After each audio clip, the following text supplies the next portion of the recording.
就在最近这2天啊，有一场罕见的天文奇观，太阳系的7颗行星同时出现在日落后的天空，由西至东依次是土星、水星、海王星、金星、天王星、木星、火星。7颗星被排列成一线，聚集在太阳系的同一侧，这就是所谓的7星连珠。古代的人们啊，往往认为7星连珠发生时会伴随灾祸发生。有人经过查询，发现在过去2000年时间里，一共出现了26次7星连珠。在最近2次的2000年5月和2022年6月，则是分别发生网络泡沫和股灾，因此呢，有逢七必变的说法。我由此联想到了这次的主题，检索新唐书旧唐书，发现在安史之乱的几年时间里，也有一次类似7星连珠的天象发生，叫做日有食之大星接线。是说这天发生了日食，到了晚上，比较大的星星都出现在了天空。他没有说7星连珠，但是作为一次比较重大的天象被专门记录在册。时间是唐肃宗上元2年的7月。那么在这个时间段有没有什么重大历史事件发生呢？还真有。在这之前几个月，史思明死了；在这之后几个月，唐玄宗死了；唐玄宗之后，唐肃宗也紧跟着驾崩。每2年的时间，史朝义自杀，安史之乱彻底结束，天下格局再次重新洗牌。有关安史之乱的专题节目，这是第5集，也是最后一集。片中的有关内容全部取材自官修正史。如果您喜欢呢，欢迎您订阅我的频道。在这一集我会重点来聊聊邺城之战，看9大节度使60万大军围攻安庆绪，最后呢被突如其来的飓风无情吹散，以及河阳之战，看李光弼7战7捷，史思明夹河苦战。那么废话不多说，接下来呢就直接开讲。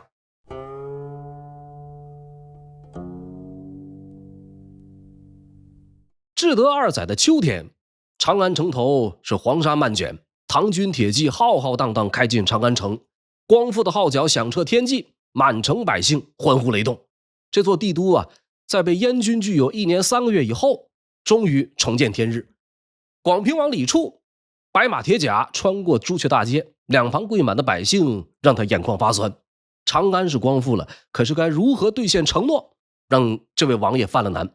克成之日，土地士庶归唐，金帛女子皆归回纥，这是他的父皇为了借兵不计后果向回纥人许下的诺言。如果直接兑现，长安百姓不可避免要再次遭遇浩劫；如果不兑现，则会得罪回纥人。左右为难之际李处想到了一个办法。当回纥的叶护太子求见的时候呢，李处以屈身下拜的方式为长安百姓求得一线宝贵的生机，并且承诺在攻克东都洛阳之后，那里的金帛女子任凭回纥处置。20天以后，在回纥骑兵的助力下，东都洛阳成功光复，燕主安庆绪逃去了河北。李处率军入城，正在担心如何面对叶护。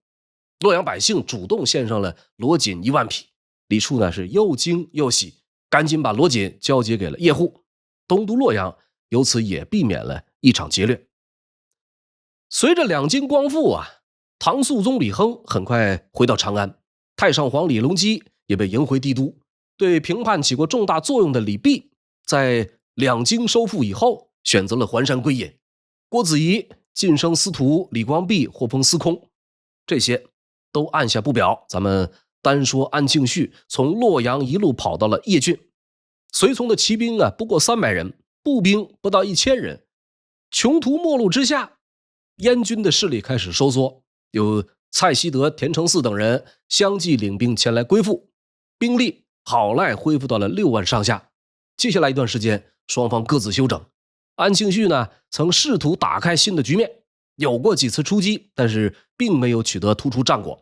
就在这时，从打北边传来了史思明投靠朝廷的消息，安庆绪的处境是雪上加霜。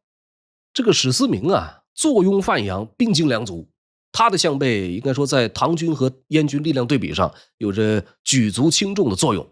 然而不久以后，史思明是降而复叛，再次举起反旗。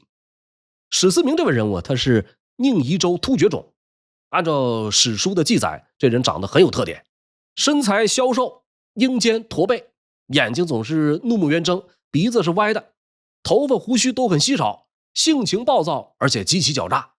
总之，因为谋反的关系啊，在正史之中，他的长相被描绘的不太符合主流审美。史思明和安禄山是同乡兼战友，哥俩都是瀛州柳城人，而且生日只相差一天。史思明呢，生在前一年的除夕，安禄山出生在后一年的正月初一。据说俩人从小就玩在一起，长大以后都以骁勇闻名，通晓多国语言。史思明最早不叫史思明，他的原名叫史速干。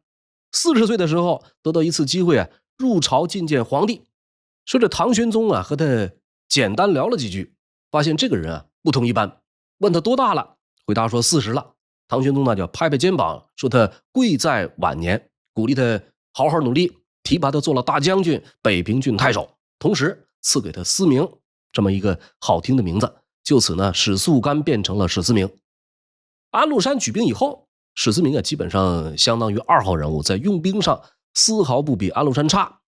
在和李光弼斗智斗勇的过程中呢，尽管长期被李光弼所克制，但是论及谋略胆识，应该说史思明仍然不失为一位杰出的军事家。在安禄山死后，史思明渐渐跃跃欲试，越来越骄横，开始不服从安庆绪的命令。至德2载冬12月，史思明献上降表，向朝廷投诚。可是仅仅过去半年，就再次举起反旗和朝廷相抗。乾元元年的9月，唐肃宗李亨颁布诏令，命令朔方节度使郭子仪、河东节度使李光弼、北庭节度使李思业、关内节度使王思礼等等9大节度使凑出来20万大军去围剿邺城。令人费解的是，9个方面的军队，数十万的兵马，竟然没有设置一个元帅，而是安排内侍宦官于朝恩担任关军容宣慰处置使。作为天子特使的于朝恩呢，拥有统辖调遣所有部队的最高指挥权。这样一来，由一个太监掌管数十万人的生杀进退，外行领导内行，这个结果也就可想而知了。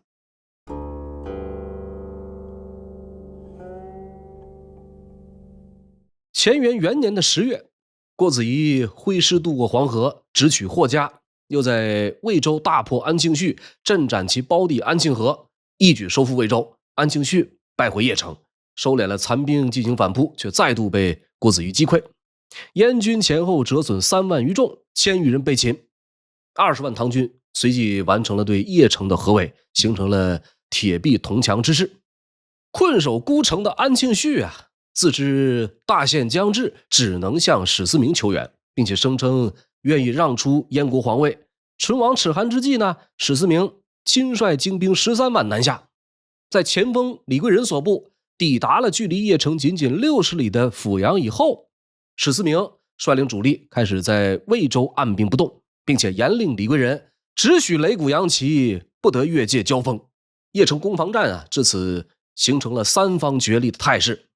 唐军铁索围城，安庆绪犹如困兽，史思明坐山观虎斗，三股势力好似高手对弈，落子尽藏杀机。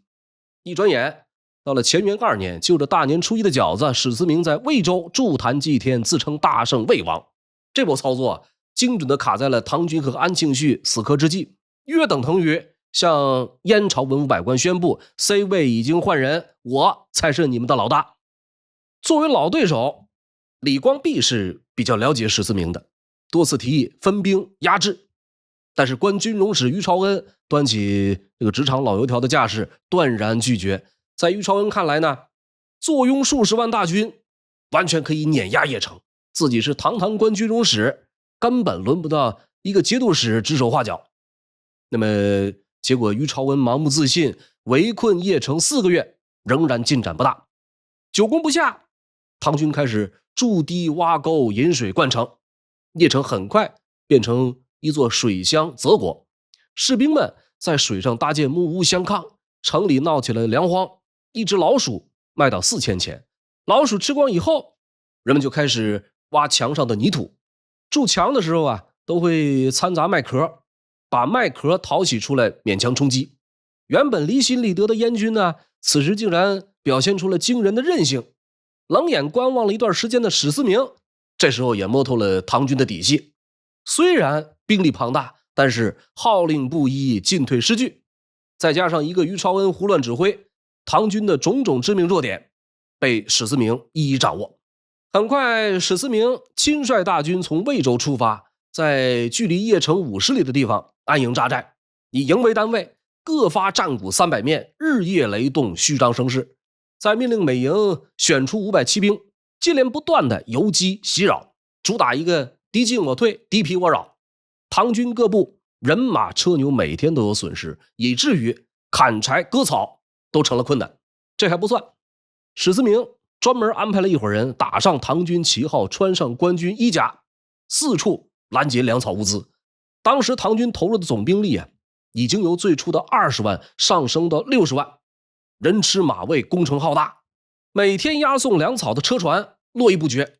被史思明这么一搞呢，粮草不济，军心也就大为动摇。直到方方面面的胜算越来越大，史思明亲率大军直抵邺城城下，双方的决战就此展开。3月初6流经邺城的安阳河北岸战云密布，唐军60万步骑沿河列阵，旌旗连绵20余里，成片铁甲折射出的那个寒光分外耀眼。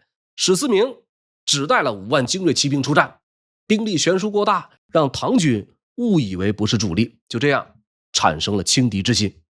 辰时3刻，战鼓声响，号角连天，史思明缓缓挥动令旗，万余范阳铁骑迅速冲出战阵，像一把锥子一样直插唐军右翼。李光弼以5000磨刀手结成拒马阵，雪亮刀墙与范阳铁骑刹那间轰然相撞，金铁交鸣，是响彻云霄。双方你来我往，杀到一处，最开始还不分胜负。不久，淮西节度使卢炯被刘建射伤，仓皇领兵后撤。郭子仪的朔方军就在他的后方，一下子冲乱阵脚。就在这时呢，好端端的天气突然发生了变化。说打西北方向开始天空中突然黑云压顶，转瞬间伸手不见五指，紧接着就是狂风大作，吹沙拔木，天昏地暗。将校军士支持之间不能相辩，双方的传令系统彻底崩溃，部队陷入失联，所有的秩序在顷刻间荡然无存。资治通鉴记载说两军大惊，官军溃而南，贼溃而北，弃甲仗辎重，委击于路。在天气骤变的情况下，双方人马都吓傻了，一个个恨不得泪生双翅，不约而同全都选择了跑路，武器装备被扔得到处都是。唐军9大节度使只有李光弼和王思礼勉强控制住了局面，基本上全军而返，既没有骚扰地方，也没有出现逃兵。其余各部人马则是建制全失，军纪荡然无存，所过之处大肆劫掠，沿途的地方官员根本无法制止。一场邺城之战，唐军以60万人大溃逃收场。尽管是天象异变所导致，却无形中让史思明强势崛起。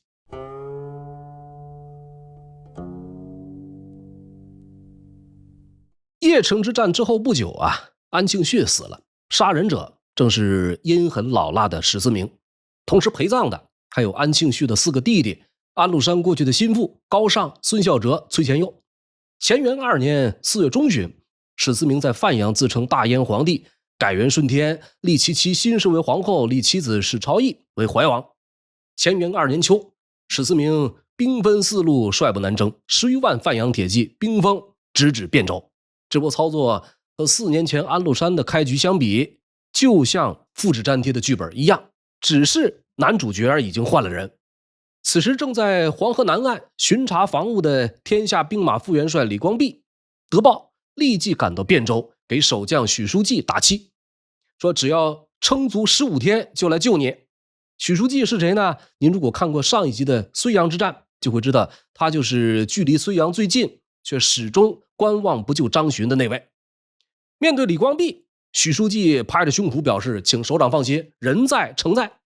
只可惜这位猪队友flag 立得太高，燕军前脚杀到，他后脚秒跪投降。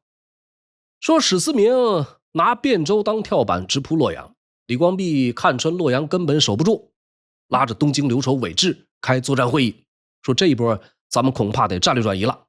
两人最后达成共识，弃城不弃战。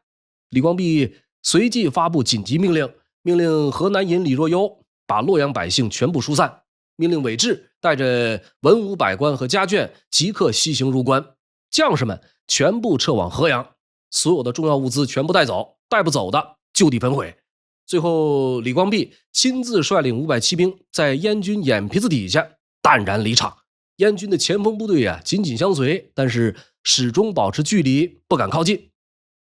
史思明兵不血刃喜提洛阳，结果发现是空城一座，洛阳无险可守。史思明只能在黄河南岸修了一座半圆形的堡垒，和李光弼对峙。大唐战神 vs 燕军战神，两个当时最具代表性的将帅之才，再一次各自拉开架势，历史上著名的河阳之战正式开打。这史思明蹲在军帐里边啃着烤羊腿，每想到河阳城头那抹身影，他就牙疼。这个李光弼简直是他的克星，就像打游戏遇到专克自己的对手，每次想偷塔都被反杀到怀疑人生。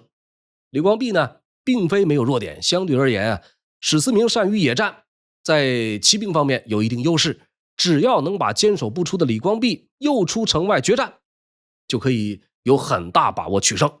思来想去，史思明把这项任务交给了一个名叫刘龙仙的将领。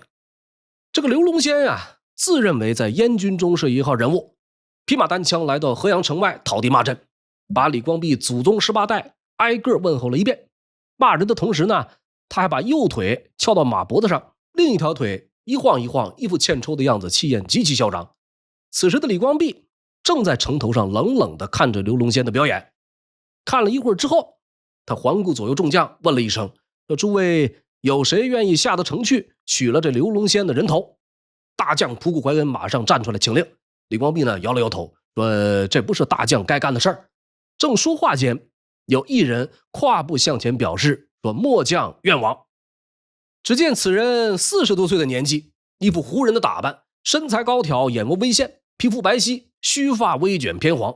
这个人叫白孝德，安西盐城今天新疆库车县人，求辞王族后裔，后来的中唐名将，此时是李光弼麾下一员皮将。白孝德请令出城，李光弼问道，说你需要多少人马呀？回答说在下1人足矣。李光弼很是欣赏他的胆气，但是还是坚持让他多少带点人。白孝德略加思索，说那就带50个骑兵出到城门口作为后援吧，另外请大军擂鼓呐喊为我助威。李光弼拍了拍他的后背，下令让他出城迎敌。白孝德手持双矛上了战马，领命而去。说燕将刘龙仙正在城外叫骂，眼见嘎吱吱开了城门，打里边慢条斯理走出一匹战马，马上跨坐一员胡将，手里的兵刃是一对长矛，正准备上前迎战，对面来人向他摆了摆手，好像是来打招呼，不像是来过招的。这刘龙仙心里纳闷，嘴上骂骂咧咧，手上勒住战马停在原地。对面来将继续走，一直走到10步左右的距离，忽然听见对面来将喊话，说贼识我乎？叛贼，你可认识我是谁？你是谁呀？对面又说我白孝德也。刘龙仙听了这话忍不住哈哈大笑，说白孝德又是哪家的猪狗？他这话音未落，白孝德是大喝一声，双矛挥舞，胯下的战马好似离弦箭矢一般就冲向了刘龙仙。河阳城头雷响战鼓，喊声震天。这刘龙仙是猝不及防，大惊失色，想要射箭已经是来不及，赶紧调转马头准备逃走。可是他已经跑不掉了，说时迟那时快，片刻间白孝德已经杀到身后，只听扑哧一声，刘龙仙已经被扎了个晶晶亮透心凉。河阳城头的唐军是顿时欢声雷动，白鸽煞疯了，对面主播已下线。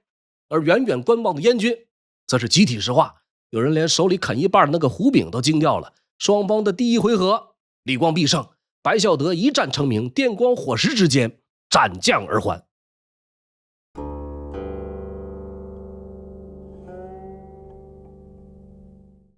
史思明被白孝德打脸以后很快又玩起了心理战。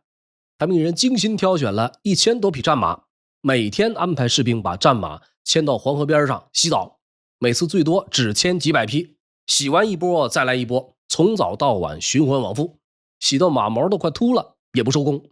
硬生生营造出了我家战马多到洗不完的土豪气场。最关键的是，为了展现战马的壮硕，史思明还专门要求一定要挑选公马。河阳城头唐军看的是咬牙切齿，史思明这厮根本就是在炫富嘛，但是又不得不承认，人家装备确实是顶配，自家的骑兵连人带马凑起来，怎么看怎么像二手摩托车队。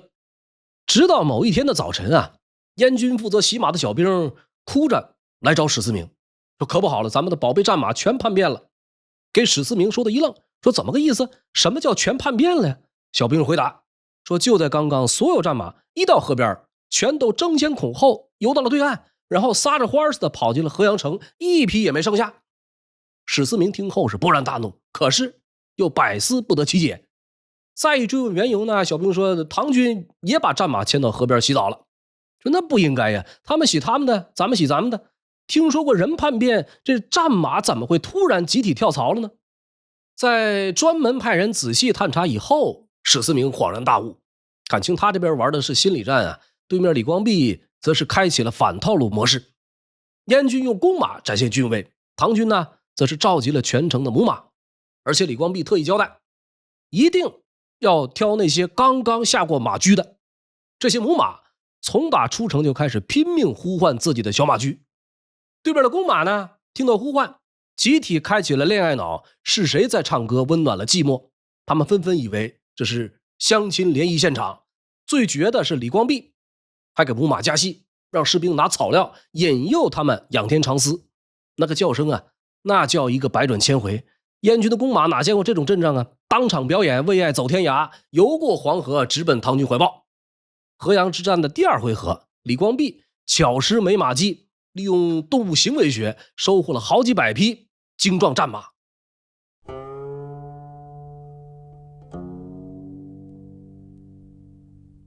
河阳啊，不只有一座城，而是同时有三座。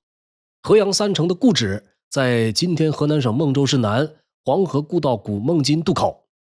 河阳三城之间凭借两座浮桥相连，浮桥建于西晋，其中的北城在北魏孝文帝时期最先修筑，中间的中滩城位于黄河中间一块较大的沙洲上，有学者认为这是东魏孝静帝时期所建。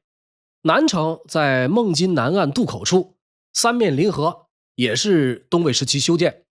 渡过浮桥向南，洛阳近在咫尺，渡桥而北可以去往上党太原，东北方向可以去往邺城进入燕赵。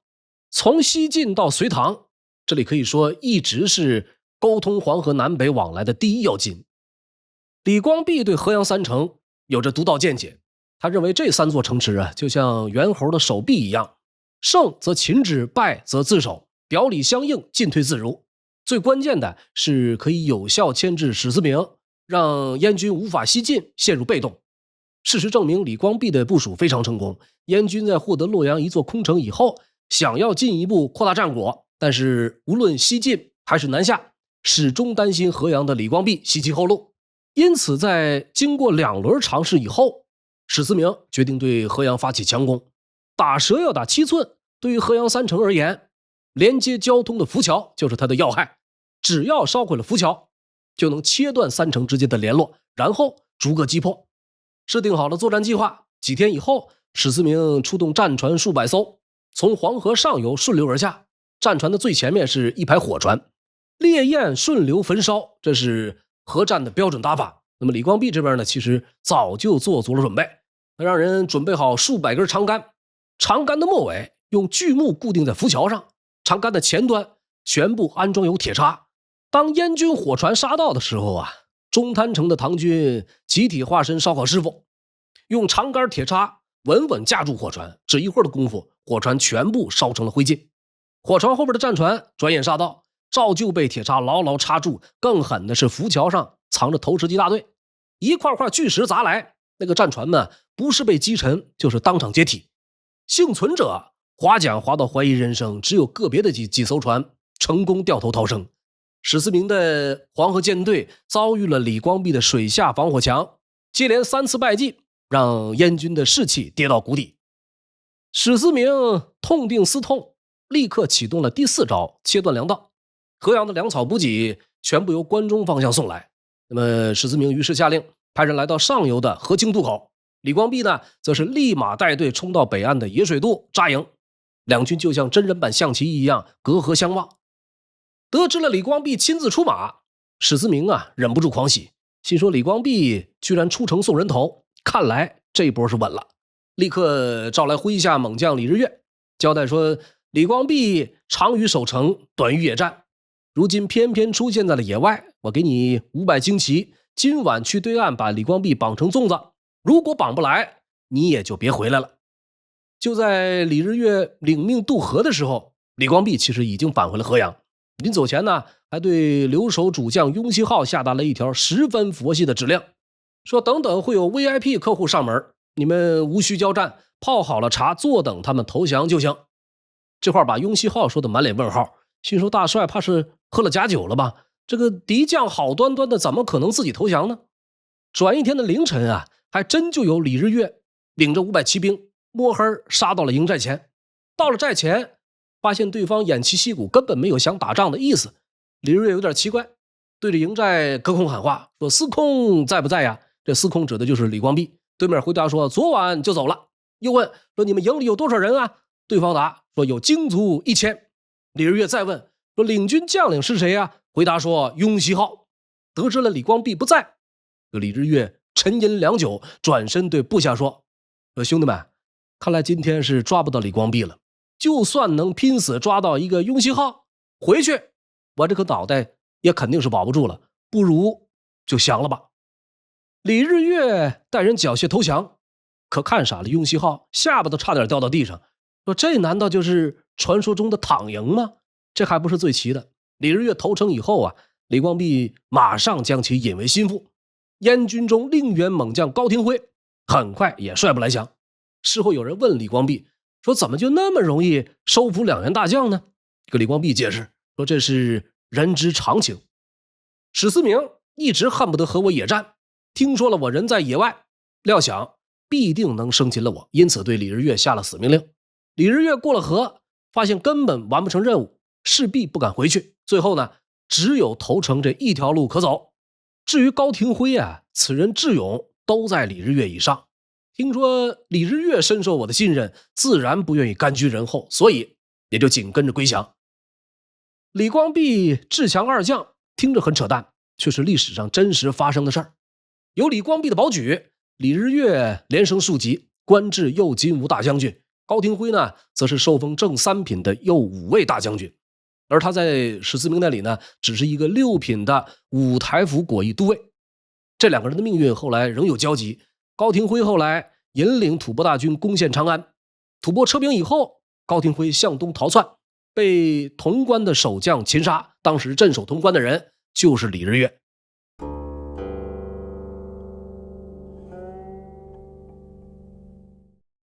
史思明接连吃瘪，想阴人没阴成，还赔了一裤兜老本。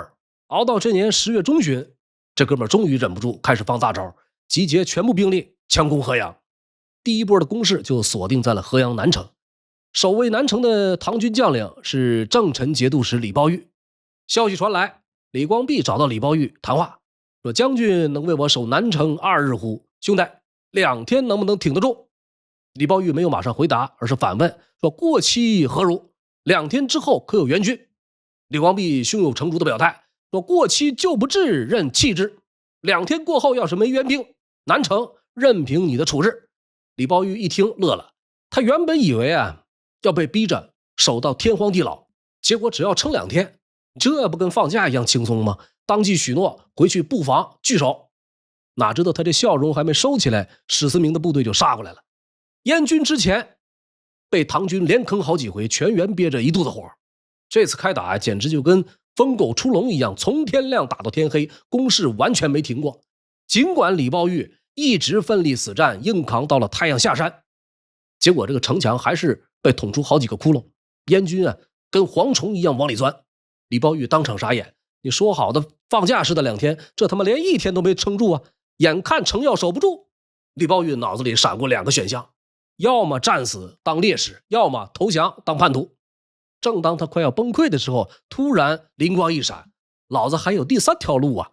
想到这儿啊，他立马派使者去燕军阵营喊话：那什么，商量个事儿，我们粮草吃光光了，明天一早开城投降，行不行？史思明听到这个消息，笑得合不拢嘴，当场下令停战，坐等李抱玉归降。结果第2天早上，唐军是既没有竖起降旗，也没有打开城门。史思明这才发现被套路了，原来李抱玉玩了一手诈降拖延时间。趁着停战这一晚，唐军是狂修城墙缺口，士兵吃饱睡足，全员满血复活。大清早就抄起家伙到城头上摆好了架势。这个史思明啊，气到差点吐血，立马下令全军再攻。但是这一次风水轮流转了，燕军啊昨天打得太嗨了，现在累得跟狗一样，那个唐军呢却个个跟打了鸡血似的，他们对未来充满希望，因为再撑1天援军就会来了。这李抱玉原本姓安，安史之乱蒙恩赐姓了李，他的祖上是中亚粟特人，这是一位中唐时期的名将。这会儿看到敌军士气已经大不如前，李抱玉啊索性放开手脚，直接开挂，一边正面硬刚燕军，一边偷摸派骑兵绕后背刺。等燕军发现前后被包饺子的时候呢，早就已经乱成一锅粥，士兵找不到队长，队长找不到元帅，最后被唐军揍得哭爹喊娘，四散奔逃。史思明做梦都没想到，昨天被他按在地上摩擦的唐军，今天居然敢玩反杀，气得他是当场暴跳如雷。可惜再怎么跳脚也救不回溃败的部队了，只能眼睁睁看着燕军全线崩盘。这场南陈攻防战啊，硬是被李抱玉玩成了绝地翻盘的教科书。当兵法与演技完美结合，一位节度使级别的影帝就此诞生。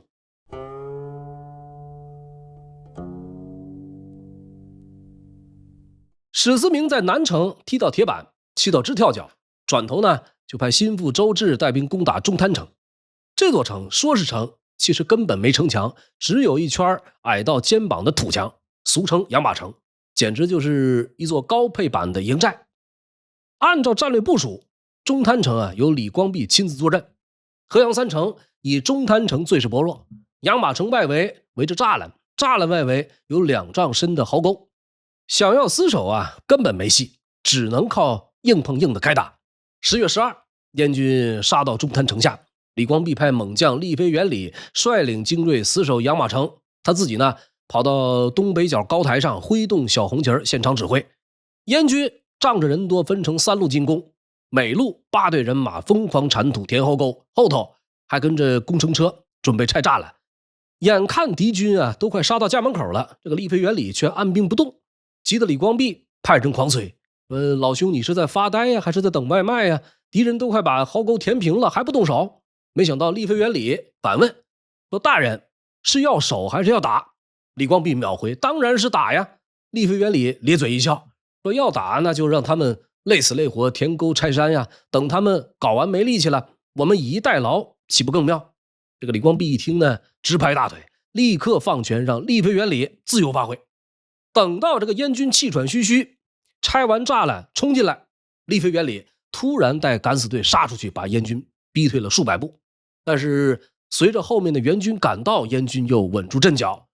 厉飞元礼啊，看这会儿苗头不对，立马带人又退回到了栅栏以内。李光弼在高台上看到退兵，顿时又着了急。3道防线已经被攻破2道，剩下1道养马城根本就是摆设，你这个时候退兵，不就等于要把城池拱手相送吗？一怒之下，马上派人叫厉飞元礼回来军法处置。没想到厉飞元礼根本不理这个传令兵，直接怼了一句说：战正急，召何为？这会儿打得正嗨，叫我做什么？说完他就丢下传令兵，自顾自的继续在栅栏后面密切观察敌军动向。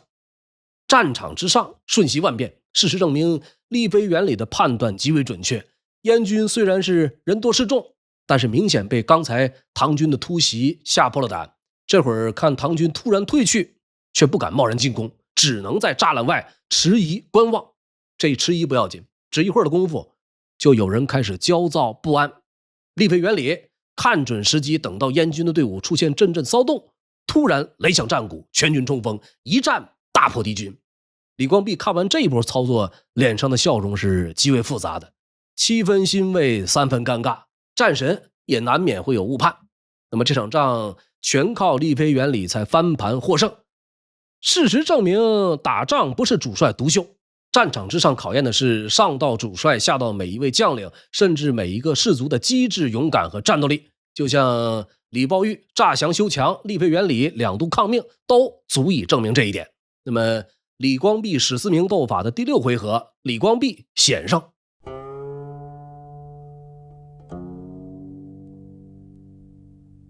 在中坛城再度败北之后啊，燕军对战略部署做了调整。史思明自己带队继续死磕南城，让周至带一部分人马转攻北城。李光弼得知以后不敢怠慢，直接领人来到北城，爬上城头扫了一眼燕军阵仗，对如何破敌已经有了想法。他说：“贼兵虽多，但军容不整，不足畏也。过不了中午，一定可以将其击破。”结果部队撒出去，打到太阳直晒头顶了，还没分出胜负。李光弼召回众将询问，说打了一上午，对面哪个区域最难啃啊？有人回答说是西北角最难打。李光弼命令部将郝廷玉去啃硬骨头。郝廷玉呢，伸手要500旌旗，李光弼抠门只给300。接着问第2难打的是哪儿？有人回答说是东南角。李光弼呢，把东南角交给了部将伦维珍。伦维珍要300骑兵，结果只拿到200。众将各自领命以后，李光弼专门下达一条军令，请诸位看我的令旗行事，旗子如果缓慢摆动，你们可以自由发挥，择力而战。一旦旗子快速摆动并且指向地面，则万众齐入，不惜一切代价攻入敌阵，稍有后退者定斩不扰。传令完毕，他又拿过一把短刀，对众将说：“战争啊，就会死人。我是国之三公，不可以死在敌手。万一战况不利，诸位死于前敌，我必然自刎于此，绝不独活。”应该说这场战役啊，打的是比较危急且艰难的，史书中交代的比较简要。我们可以从2位人物事例来感知一下。头一位呢，就是李光弼的爱将郝廷玉，到西北角啃硬骨头的那位。众将出战以后，双方打在了一处，只片刻间，郝廷玉突然策马回城。资治通鉴的原文啊，这样写道：说光弼望之惊曰：“廷玉退，吾事危矣。”紧接着呢，立马派刀斧手去取这个郝廷玉的项上人头。郝廷玉呢，看到人大喊说：“马中箭，非敢退也！我的马不行了，不是后退。”有人迅速禀报李光弼呢，这才松了一口气。那么郝廷玉呢，赶紧换了马出城再战。发生类似情况的还有仆固怀恩父子，这爷俩呢是一时顶不住攻势，开始一点点向后退却。李光弼呢再次派人去取他们首级，看到有人提刀策马而来，吓得这个仆固怀恩赶忙率部重新杀回战场。就在战况最是焦灼的时候啊，河阳城头的红旗突然剧烈摆动，并且接连3次指向地面。唐军各部收到信号，不约而同喊杀震天，冲向敌阵。燕军被突如其来的冲锋啊打乱了节奏，刹那间兵败如山倒，当场被阵斩的有1000多人，被抓住当了俘虏的有500人，跳进黄河淹死的又有1000多。领兵的周至脚底抹油，带着寥寥数骑望风逃遁。北城遭遇大败的时候呢，史思明还在南城指挥战斗，直到李光弼把500多俘虏押上城头，他才知道感情周至啊已经输了个底儿掉，不得不解围而去。这场河阳之战啊，燕军是7战7败。史思明想要复制安禄山西进潼关的美梦，被直接打成了碎片，从此呢被李光弼钉死在了中原战场，连长安的影子都摸不到。这位燕军阵营中的头号人物，每每遇到天敌一样的李光弼，总会被拿捏到几乎毫无还手之力，一种寄生于何生亮的挫败感油然而生。这个时候任谁也不会想到风水轮流转来得特别快，没过多久李光弼就遭遇了败绩，而且败得很惨。上元2年的2月啊，史思明盼来了洗刷耻辱的良机，帮了他这个大忙的人正是当初主持邺城战役的天子眼前的红人于朝恩。李光弼的战略是打持久战，耗死史思明，可是于朝恩啊很不欣赏这种打法，在反复撺掇之后，主战派占了上风，皇帝不断派人前往河阳，命令李光弼主动出击。这种情形很大程度上啊，就像当初唐玄宗一再逼迫哥舒翰一样。无可奈何之下，李光弼只好出兵进攻洛阳。就在部队进抵洛阳城外邙山脚下的时候，史思明早已经严阵以待。于是接下来呢，在种种不利因素作用下，唐军遭遇惨败，数千人被阵斩。李光弼和仆固怀恩一路逃到闻喜，这回呢彻底丢了河阳。史思明是一雪前耻，燕军终于取得了难得的战略优势。可是好景不长，一代枭雄史思明死了，死因是由于一句气话，杀他的人是他的宝贝儿子史朝义。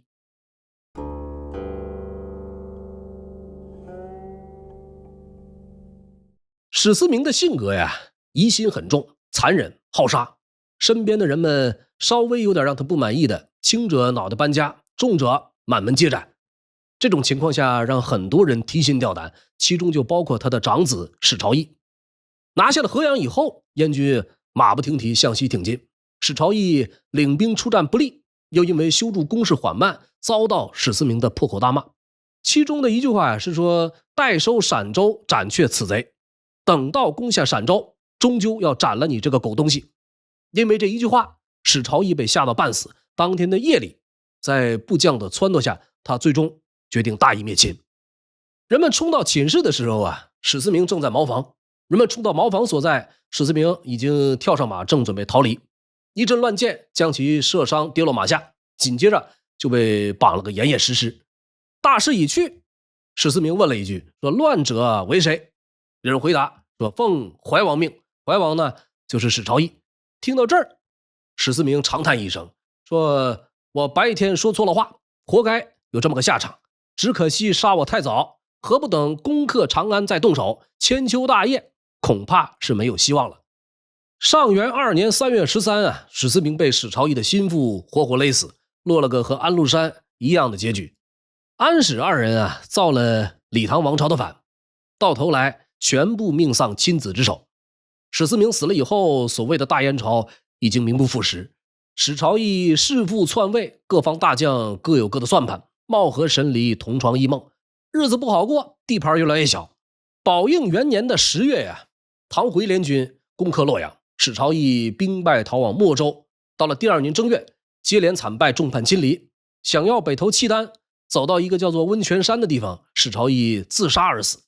还有一种说法是说，他是被部将李怀仙诱杀在了范阳城东。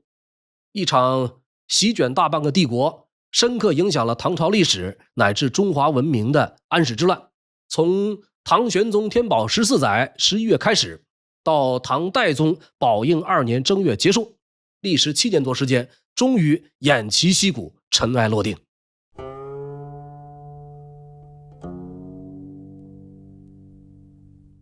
安史之乱是中国古代战争史上一次核爆级的事件。土地制度崩了，农民们失业的失业，跑路的跑路，黄河流域人烟断绝，千里萧条。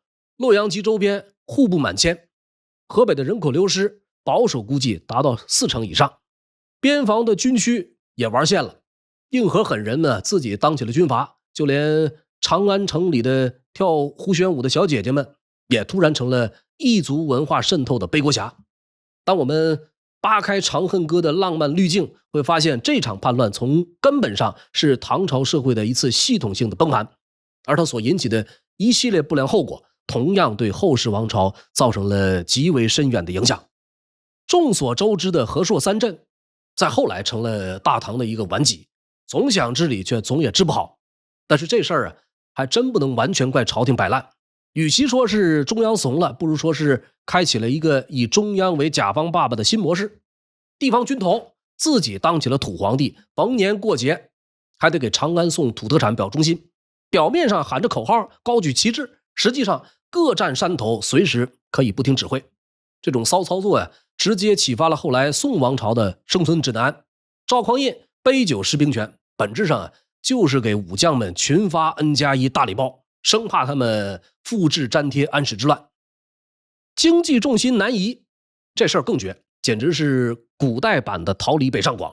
战乱期间，北方老铁们集体润去江南，直接带动长三角 GDP 暴涨。扬州夜市的那个烧烤摊老板们做梦都能笑醒。大运河变成了唐朝版的外卖专线，把江南的米货钱粮快递到长安。这波操作给后世也同样有影响。北宋开封的快递小哥们每天跑断腿，运的还是中唐留下的东南供养 KPI， 就连明清的湖广热天下族玩的也是安史之乱以后开发的南方副本。更魔幻的是长安城里突然掀起的反胡风潮，仙教寺庙被拆的比那个违建还快，连西域进口的葡萄美酒都成了疑似文化入侵，宋明理学的华夷防线由此被催生，把中国这个概念从文化认证搞成了血统验证。军事改革呀，更是骚到没朋友。府兵制凉了之后，职业军人直接开启氪金玩家模式，神策军太监天团既能带兵又能干政，藩镇牙兵们更是把跳槽涨薪玩出了花。这套路在五代十国啊，直接进化成兵强马壮当天子。赵匡胤陈桥兵变用的都是安史同款的剧本，就连岳飞的岳家军本质上也是藩镇 Plus 版，只不过岳家老板啊姓钟不姓樊。最细思极恐的是东亚格局大洗牌，安禄山的粟特血统暴露以后啊，丝绸之路秒变高危地带，胡商们集体收到长安黑名单，日本留学生连夜打包回国搞去谈话，新罗王室偷偷换上了突厥服装。